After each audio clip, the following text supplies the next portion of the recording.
Assalamualaikum warahmatullahi wabarakatuh. Selamat berjumpa kembali dengan podcast Bapakes Semarang.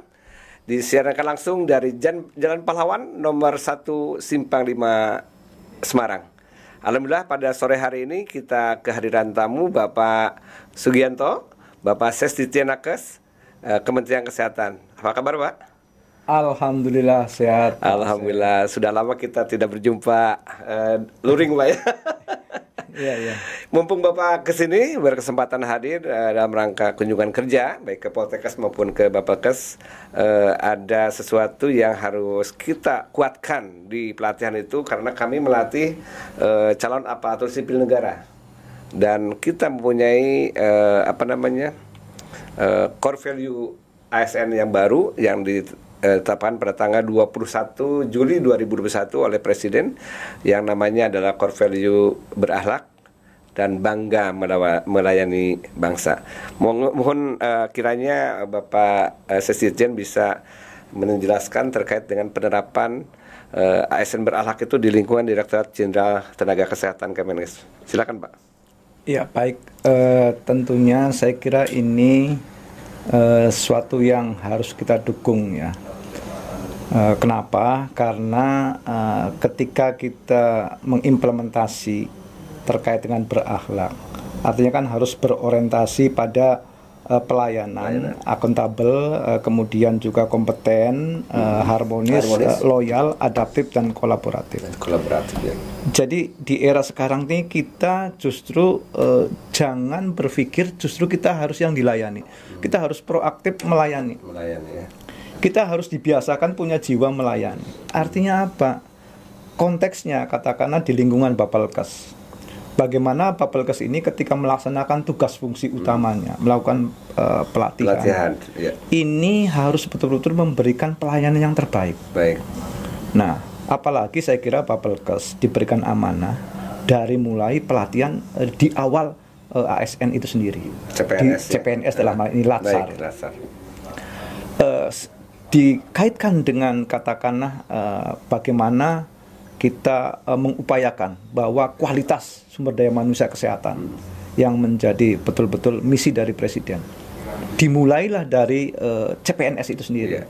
Nah, kalau katakanlah penjaringan bibit-bibit yang SDM yang berkualitas ini sudah baik dilaksanakan sejak mulai dari CPNS itu, tentunya juga nanti perkembangannya akan melakukan sebuah implementasi yang bagus, yang lebih baik lagi. Nah, jadi saya kira kedudukan Bapelkes Semarang memiliki kedudukan yang sangat strategis, memberikan kontribusi dalam rangka implementasi. Karena Bapelkes Semarang adalah salah satu UPT juga yang dibawa Direktorat Jenderal Tenaga Kesehatan. Jadi sekali lagi tugas-tugas yang akan dilakukan oleh Bapelkes Semarang ini sangat berkontribusi betul terkait dengan core value yang berakhlak. Hal yang tidak kalah pentingnya juga selain tadi bagaimana kita mempersiapkan, bagaimana nilai-nilai berakhlak itu tidak hanya sebagai jargon saja Pak Asep. Jadi bukan hanya jadi harus jargon itu ya. Harus bagaimana ketika kompeten. Jadi ya tentunya juga dari katakanlah JFT yang ada di lingkungan Bapelkes sendiri, apakah sudah disiapkan betul. Nah, kemudian adaptif juga. Adaptif artinya apa? Menyesuaikan dengan situasi dan perkembangan. Betul. Kita jangan sampai terbelenggu oleh sebuah mekanisme kerja yang seolah-olah kita tuh harus rutinitas saja. Jadi saya kira kita juga harus menyesuaikan dengan katakanlah sekarang sosial media. Jadi ya ketika ada sosial media, bagaimana Bapelkes juga menerapkan katakanlah tugas-tugas ataupun pelatihan-pelatihan juga hasil-hasilnya atau bahkan proses-proses sebelumnya itu juga harus diposting, harus dipublish sehingga para ASN itu mengetahui apa sih pelatihan yang akan dilaksanakan oleh Bapelkes Semarang. Kemudian durasinya berapa lama, harus dicoba untuk mengembangkannya. Iya, penelitiannya, jenis pelatihannya apa. Kemudian yang lebih penting lagi bagaimana nanti ketika dilaksanakan pelatihan itu Bapelkes Semarang harus memberikan pelayanan semaksimal mungkin. baik dari sisi penyelenggaraannya ataupun dari sisi pelaksanaan, baik itu dari MOT-nya, dari widya iswaranya dan sebagainya. Prinsipnya bagaimana kita ingin bangga melayani bangsa itu tidak hanya jargon semata, Pak. Mulai dari bangga melayani peserta pelatihan. Iya, gitu. Jadi kita istilahnya tuh harus orientasinya ini sudah tidak seperti dulu lagi yang hanya yang penting selesai saja. Itu tidak. Jadi alhamdulillah Pak Ses, kami melatih itu CPNS itu bukan hanya Kemenkes. Jadi kita juga mendapat amanah melatih untuk Kabupaten Tegal ya. Purworejo dan juga Kabupaten Magelang. Selebihnya adalah Kemenkes. Dan alhamdulillah kebetulan Bapelkes Semarang akreditasinya A, kemudian juga dari Kemenkes juga A. Jadi harapan Pak Ses untuk memberikan pelayanan itu kita sudah ada aturan yang bagus seperti itu. Itulah makna dari kolaboratif tadi, berakhlak tadi kolaboratif. Di era sekarang ya tidak mungkin kita itu hanya sendiri. Betul. Sebuah keniscayaan kita harus membangun networking atau jejaring. Jadi kalau kita ingin maju ya kita juga harus berjejaring, termasuk dengan pemerintah daerah. Dan perlu dicatat bahwa keberadaan UPT ketika ada di daerah juga harus memberikan kontribusi nyata bahwa perannya tuh ada. Dan kita di sini kan adalah wakil pemerintah pusat yang ada di daerah. Supaya amanat Pak Menkes sekarang ya. Iya, jadi harus sekaligus nanti bisa saja diberikan amanah untuk mengawal apa implementasi yang sudah diterapkan oleh Kementerian Kesehatan itu betul-betul terlaksana. Jadi tidak menutup kemungkinan nanti diberikan tugas tambahan, katakanlah dari para widya iswara atau para pegawai-pegawai di sini juga melakukan evaluasi implementasi kebijakan yang ada di daerah dari Kementerian Kesehatan. Jadi kita kolaborasi juga dengan Rumah Sakit Karyadi misalnya ya, kita untuk pelatihan karena kita ada pelatihan IVA ya misalnya. Kemudian pelatihan ANC ya, USG sebagainya. Kita melibatkan juga rumah sakit sekitar. Ini pertanyaan berikutnya Pak Ses, kita sekarang sedang mengembangkan transformasi ya, kesehatan. Bagaimana nih kabar terakhir dan harapan terakhir dari Kemenkes untuk kami semua di sini, Pak? Iya, tentunya dengan 6 pilar itu sendiri, ya khususnya terkait dengan pilar SDM kesehatan. Bagaimana Bapelkes di sini betul-betul bisa memfasilitasi agar SDM kesehatan itu ketika ada kegiatan pelatihan terlaksana dengan baik. Karena walau bagaimanapun peran SDM ini betul-betul peran yang sangat strategis. Tidak mungkin sebuah kegiatan baik itu dari pilar layanan primer, rujukan, kemudian pilar sistem ketahanan kesehatan, kemudian pilar pembiayaan sampai pilar teknologi kesehatan. Tidak mungkin lepas dari peran SDM kesehatan. Ya teman-teman, transformasi kesehatan sebagaimana disampaikan Pak Ses, SDM itu sebetulnya sangat menentukan bagaimana menerapkan pilar yang 5 ya, Pak? Iya, betul sekali. Oleh karena itu kualitas SDM khususnya di Bapelkes Semarang juga harus ditingkatkan. Yang tadi dari aspek kompetensinya, aspek akuntabilitasnya, aspek katakanlah kolaborasinya, dan juga yang lebih penting lagi adalah bagaimana tadi berorientasi pelayanan itu tadi. Jadi harus mulai dari sekarang, tidak saja pada jajaran pimpinan di Bapelkes Semarang, tapi semua sampai kepada katakanlah ke level-level yang lainnya gitu. Nah, kami pun walaupun tujuan beraktu untuk ASN ya, tapi semua tenaga yang kami itu boleh ditanya kepada para tamu untuk penerapan yang namanya berakhlak itu.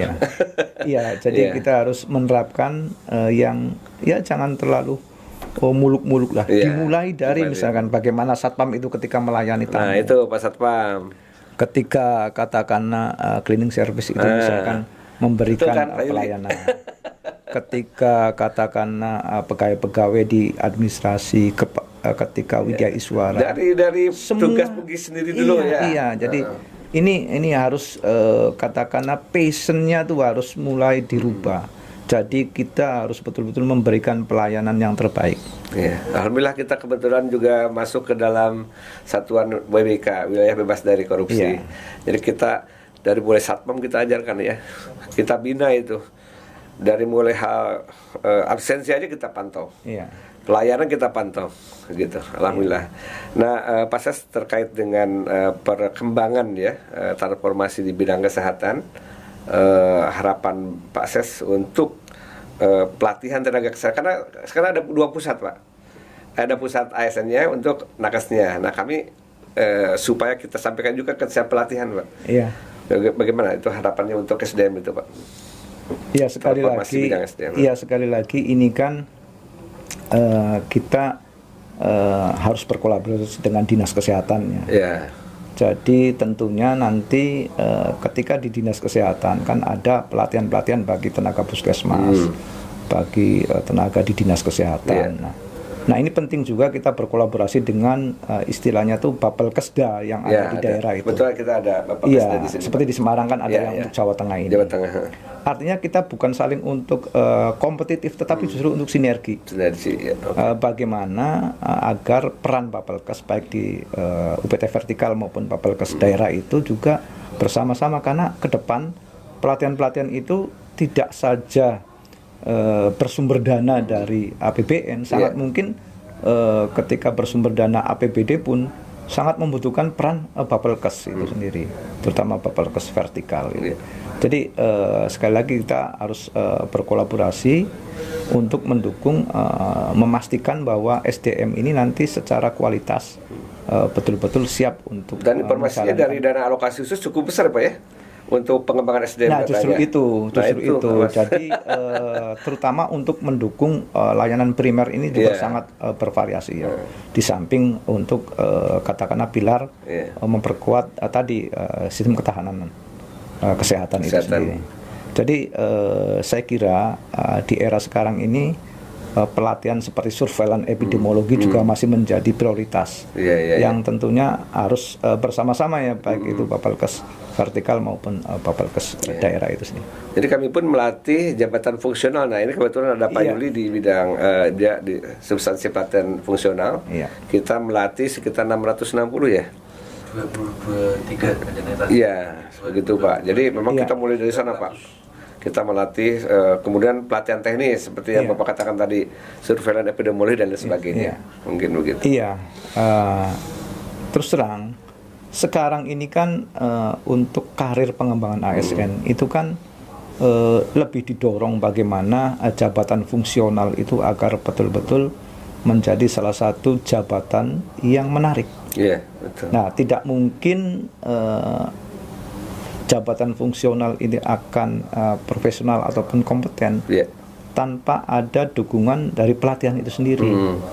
Nah, makanya nanti berbagai macam jabatan fungsional juga salah satu pelatihannya nanti akan ada di Bapelkes. Iya, betul.